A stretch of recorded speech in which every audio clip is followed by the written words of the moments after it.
Hi friends, అది లండన్లోని ప్రముఖ బ్యాంక్ అక్షరాల బిలియన్ డాలర్ల విలువైన ఉక్రెయిన్ బంగారం నిశ్శబ్దంగా అక్కడ నిద్రపోతుంది. అవునండి, నేను చెప్తుంది నిజమే. దీనినే చరిత్రలో కోసా గోల్డ్ అని పిలుస్తారు. 1723లో పావ్లో పోలోబాటక్ అనే ఉక్రెయిన్ నాయకుడు తన దేశం రష్యా చేతిలోకి వెళ్లకుండా ఉండాలని తన దగ్గరున్న అపారమైన బంగారాన్ని బ్యాంక్ ఆఫ్ ఇంగ్లాండ్లో దాచిపెట్టాడట. షాకింగ్ విషయం ఏమిటంటే ఆ నిధికి ఏటా పెరుగుతున్న వడ్డీ కలిపితే నేడు దాని విలువ కొన్ని లక్షల కోట్లు. రష్యా, ఉక్రెయిన్ అలాగే బ్రిటన్ మధ్య ఈ బంగారం కోసం గత 300 ఏళ్లుగా ఒక రహస్య యుద్ధం జరుగుతూనే ఉంది. అసలు ఆ నిధిని బ్రిటన్ ఎందుకు తిరిగి ఇవ్వడం లేదు?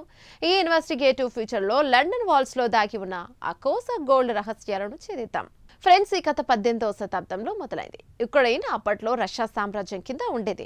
ఉక్రెయిన్ నాయకుడు కోసాక్ తెగకి చెందిన పావ్లో పోలోబోటక్ రష్యా చక్రవర్తి పీటర్ ది గ్రేట్ కి తెలియకుండా తన సంపదను కాపాడుకోవాలని ప్లాన్ చేశాడు.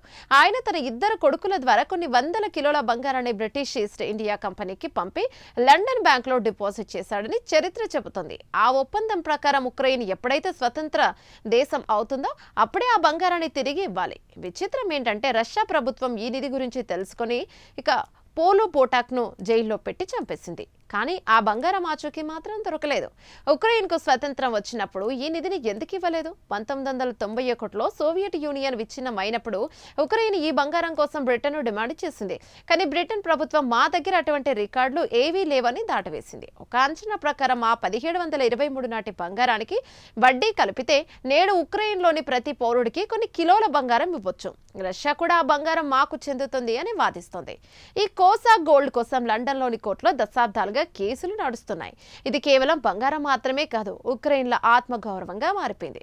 ప్రస్తుతం రష్యా ఉక్రెయిన్ల యుద్ధం జరుగుతున్న నేపథ్యంలో ఈ నిధి గురించి మళ్లీ చర్చ మొదలైంది. ఉక్రెయిన్ కు ఆర్థిక సాయం చేయడానికి ఈ కోసా గోల్డ్ ను వాడాలని కొందరు బ్రిటిష్ పార్లమెంటు సభ్యులు ప్రతిపాదనలు చేశారు. కానీ ఆ బ్యాంక్ ఆఫ్ ఇంగ్లాండ్ వాలెట్స్ లో ఉన్న ఆ రహస్య ఒప్పంద పత్రాలు బయటకు వస్తేనే ఈ నిధి నిజం అని తేలుతోంది. తాజా సమాచారం ప్రకారం కొందరు ఉక్రెయిన్ పరిశోధకులు ఆ పాత ఒప్పంద పత్రాల ఒరిజినల్ కాపీల కోసం బ్రిటిష్ లైబ్రరీలో గాలిస్తున్నారు. వారి ప్రయత్నాలు సఫలం కావాలని ఆశిద్దాం. చూసారు కదా ఫ్రెండ్స్, లండన్ బ్యాంక్ లో నిశ్శబ్దంగా నిద్రపోతున్న ఆ లక్షల కోట్ల ఉక్రెయిన్ బంగారం గురించి మీ అభిప్రాయం ఏంటి? ఆ నిధిని బ్రిటన్ ప్రభుత్వం ఎప్పటికైనా తిరిగి ఇవ్వాలని మీరు అనుకుంటున్నారా? ఆ వడ్డీతో కూడిన బంగారం బయటకు వస్తే ఉక్రెయిన్ తలరాత మారుతుందా? కామెంట్స్ లో చెప్పండి. వీడియో మీకు నచ్చినట్లయితే లైక్ చేయండి. మరిన్ని గ్రిప్పింగ్ ఇన్వెస్టిగేటివ్ ఫీచర్స్ కోసం ఇప్పుడే సబ్స్క్రైబ్ చేసుకోండి.